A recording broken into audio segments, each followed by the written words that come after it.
మంది రైతులు రాష్ట్ర వ్యాప్తంగా అన్ని నియోజకవర్గాల్లో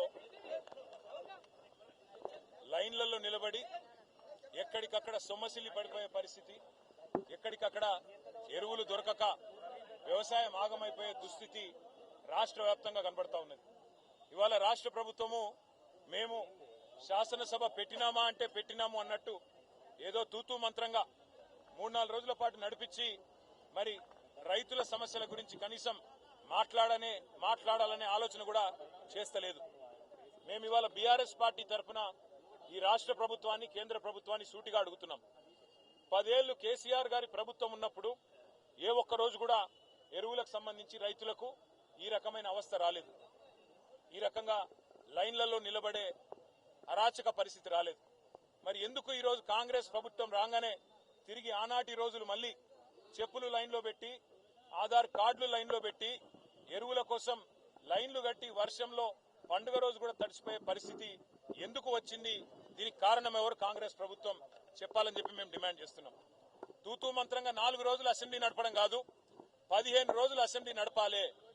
రైతుల అన్ని సమస్యలు, వర్షం అధిక వర్షం వల్ల, వరదల వల్ల ఇవాళ పంట నష్టపోయిన రైతుల గురించి కానీ, ఎరువులు సకాలంలో మీరు ఇవ్వలేకపోవడం వల్ల బ్లాక్ మార్కెటింగ్ కాంగ్రెస్ నాయకులు ఎవరైతే చేస్తున్నారో, యూరియా మాఫియా ఎవరైతే కాంగ్రెస్ నాయకులు చేస్తున్నారో వాళ్ళ వల్ల రైతులు పడుతున్న అవస్థల గురించి కూడా బ్రహ్మాండంగా సుదీర్ఘంగా చర్చించే అవకాశం ప్రభుత్వం ఇవ్వాలి.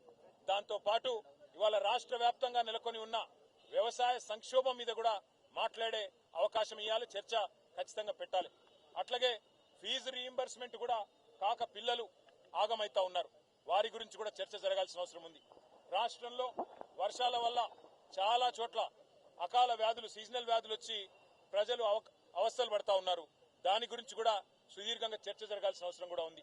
కేవలం 1-2 మీకు అనుకూలంగా ఉండే అంశాలు మాట్లాడుకొని దానిలో మైకు మీద కట్టు కాదు కాబట్టి, మాకు మైక్ ఇయ్యరు కాబట్టి మమ్మల్ని ఇష్టం వచ్చినట్టుగా దూషించి పైశాచిక ఆనందం పొందుతామంటే దానికోసం కాదు అసెంబ్లీ సమావేశాలు. అసెంబ్లీ సమావేశాలు ప్రజల సమస్యలు చర్చించడానికి, ప్రజల సమస్యలను ప్రభుత్వ దృష్టికి ప్రతిపక్షం తీసుకురావడానికే పెడతారు. కాబట్టి అన్ని అంశాలు సాకల్యంగా చర్చించాలి అంటే 15 రోజుల పాటు ఖచ్చితంగా చర్చ జరగాలి. అర్థవంతమైన చర్చ జరగడానికి బీఆర్ఎస్ ఎప్పుడు కూడా ముందుంటది. అన్ని విషయాలు, కాళేశ్వరం మీద మీరు వేసిన కమిషన్ తో సహా, అది పీసీ ఘోష్ కమిషన్ కాదు, పీసీసీ కమిషన్ అది. కాబట్టి ఆ పీసీసీ కమిషన్ రిపోర్ట్ తో సహా, తప్పుల తడక లాంటి ఆ నివేదికతో సహా అన్నిటి విషయంలో కూడా మా పార్టీ పూర్తి స్థాయిలో మా వైఖరిని కుండబద్దలు కొట్టినట్టు చెప్తాం. కానీ ముఖ్యం ఇవాళ మనం రాజకీయంగా ఒకళ్ళ మీద ఒకరు దూషించుకోవడం, నిందలు వేయడం కాదు. అన్నిటికన్నా ముఖ్యం 70 లక్షల మంది రైతులు ఇవాళ అవస్థల్లో ఉన్నారు. మీరు రైతు బంధు ఇయ్యరు, రుణమాఫీ చెయ్యరు, సకాలంలో ఎరువులు ఇయ్యరు, విత్తనాలు ఇయ్యరు, ఆఖరికి రైతులు ఆత్మహత్యలు చేసుకునే పరిస్థితి, 600 మంది చచ్చిపోయే పరిస్థితిని కాంగ్రెస్ ప్రభుత్వం కల్పించింది. అందుకే ఈ ఎరువుల విషయంలో కేంద్ర ప్రభుత్వ వైఫల్యమా, రాష్ట్ర ప్రభుత్వ వైఫల్యమా, అదేవిధంగా రాష్ట్రంలో 2 లక్షల ఉద్యోగాల విషయంలో కూడా మీరు ఇచ్చిన మాట తప్పి ఏదైతే తెలంగాణ యువతను మోసం చేస్తున్నారో వాటి విషయంలో గాని, 6 గ్యారంటీల చట్టబద్ధత విషయంలో గాని, అన్నిటి విషయంలో తప్పకుండా పూర్తి స్థాయి చర్చ జరగాలి అంటే 15 రోజుల పాటు కనీసం శాసనసభ నడపండి. ఇంకా 15 రోజుల కంటే ఎక్కువ నడుపుతామంటే కూడా మేము సహకరించడానికి సిద్ధంగా ఉన్నామని చెప్పి ప్రభుత్వానికి మేము డిమాండ్ చేస్తూ, ఎరువుల విషయంలో మేము తప్పకుండా వాయిదా తీర్మానాలు కూడా ఇస్తాం. 2 లక్షల ఉద్యోగాల విషయంలో కూడా వాయిదా తీర్మానాలు ఇస్తాం. ప్రభుత్వం నుంచి స్పష్టమైన సమాధానం రాబట్టే ప్రయత్నం కూడా చేస్తాము. ప్రభుత్వం ముందుకొచ్చి సమాధానం చెప్తే సరే, లేదంటే నిలదీస్తాం. ప్రతిపక్షంగా మా బాధ్యత మేము పూర్తి స్థాయిలో నిర్వర్తిస్తామని చెప్పి తెలియజేస్తూ జై తెలంగాణ. 100% మాకు తెలుసు, ఈ ప్రభుత్వం పారిపోయే ప్రభుత్వం తప్ప చర్చ చేసే ప్రభుత్వం కాదు, రచ్చ చేసే ప్రభుత్వం తప్ప చర్చ చేసే ప్రభుత్వం కాదు. అయినప్పటికీ మాకు అంది వచ్చిన అవకాశాన్ని, ఇచ్చిన సమయాన్ని పూర్తి స్థాయిలో సద్వినియోగం చేసుకుంటాం. అన్ని అంశాల్లో కూడా ప్రభుత్వాన్ని తప్పకుండా కార్నర్ చేస్తాం.